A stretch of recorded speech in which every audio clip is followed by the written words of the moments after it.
Hello अस्सलाम वालेकुम। उम्मीद है कि आप सब खैर आफियत से होंगे और हर रोज़ हमारे यूट्यूब चैनल को आप देखते होंगे। डॉक्टर जलील असलम ऑफिशियल, इसको आप देखते रहिए और मेरी गुफ्तगू सुनते जाइए।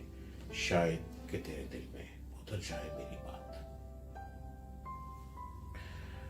आज से तकरीबन 2000 साल पहले मुल्क रूम के शहर अफसूस में एक जालिम बादशाह दकियानूस की हुकूमत थी।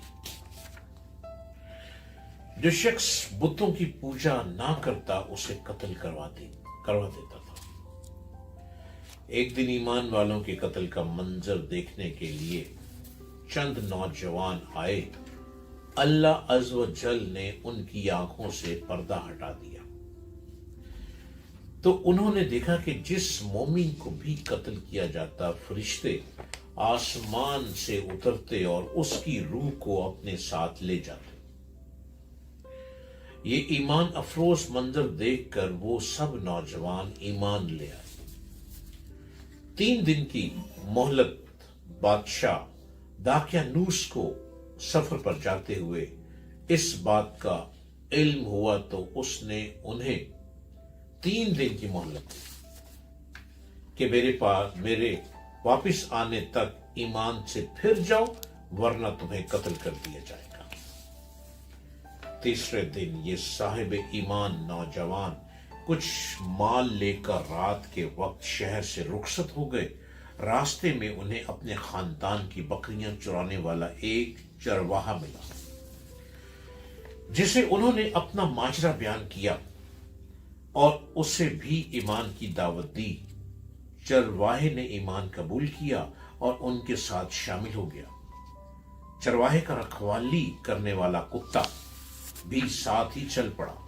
ये सब सफर करते करते सुबह के वक्त शहर से तकरीबन 6 मील दूर एक गार में पहुंचे और खाना खाकर सो गए। यही वजह है कि उन्हें असहाबे कहफ यानी गार वाले कहा जाता है। गार बंद कर दिया। बादशाह दाकियानूस को सफर से वापसी पर असहाबे कहफ के गार में पनाह लेने का पता चला तो उसने गार के मुंह पर दीवार बनवा दी ताकि वो भूख और प्यास की वजह से यहीं इंतकाल कर जाएं और यही गार उनकी कब्र बन जाए। जिस हुकूमती मुलाजिम को ये काम दिया गया उसने असहाबे कहफ के नाम, तादाद और उनका पूरा वाकया उम्दा किस्म के सीसा, एक स्याही माइल नीले रंग की धार जिससे बंदूक की गोलियां और छुरे बनाए जाते हैं से बनी तख्ती पर लिखवाया और उसे तांबे के एक संदूक में बंद करके दीवार की बुनियादों पर रखवा दिया।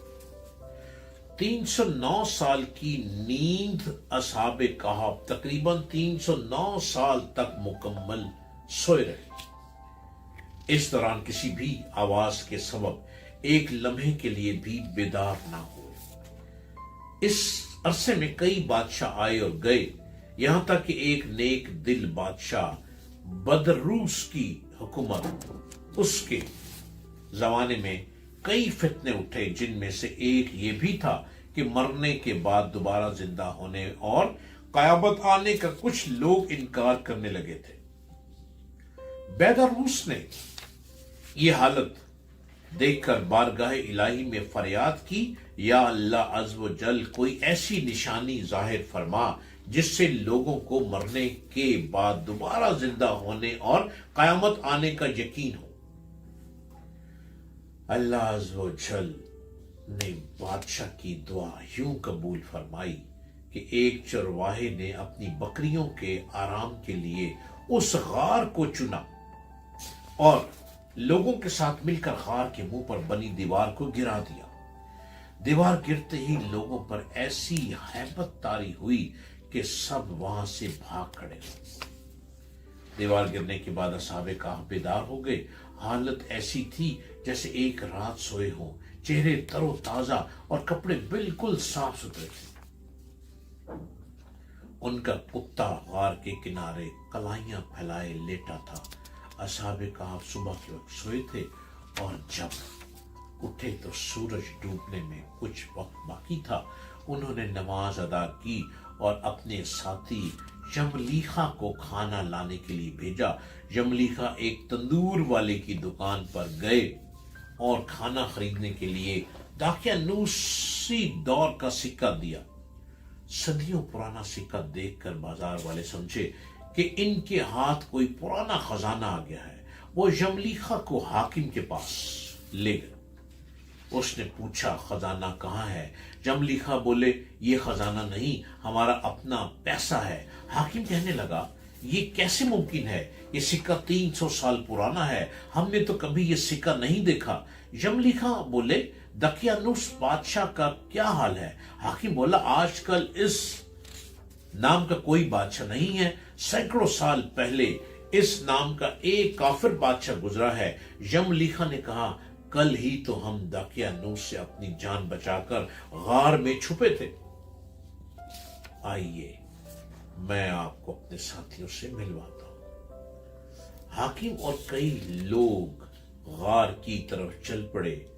غار میں موجود اصحاب نے جب لوگوں کی آواز سنی تو سمجھے کہ جملیخا پکڑے گئے ہیں اور دقیانوسی فوج انہیں بھی پکڑنے آ رہی ہے. جملیخا نے غار میں پہنچ کر ساتھیوں کو سارا ماجرا بتایا. حاکم نے غار کے کنارے صندوق دیکھا تو اسے کھلوایا. اندر سے تختی ملی جس پر اصحاب کہف کا حال لکھا تھا. حاکم نے یہ خبر بادشاہ بیداروس تک پہنچائی. وہ بھی آ گیا اور اس نے اصحاب کہف کا حال دیکھ کر سجدہ شکر کیا کہ اللہ عز و جل نے مرنے کے بعد زندہ ہونے اور قیامت کا یقین دلانے کے لیے نشانی عطا فرمائی. روح قبض کری گئی. اس کے بعد اصحاب کہف غار میں آ کر سو گئے اور ان کی روح قبض کر لی. بیداروس نے لکڑی کے صندوق میں ان کے مبارک جسم رکھے.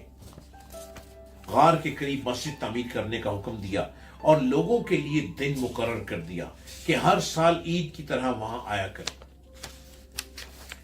ایک قول کے مطابق اصحاب کہف کی تعداد 7 تھی جن کے نام کچھ ایسے ہیں: میکسلینیا،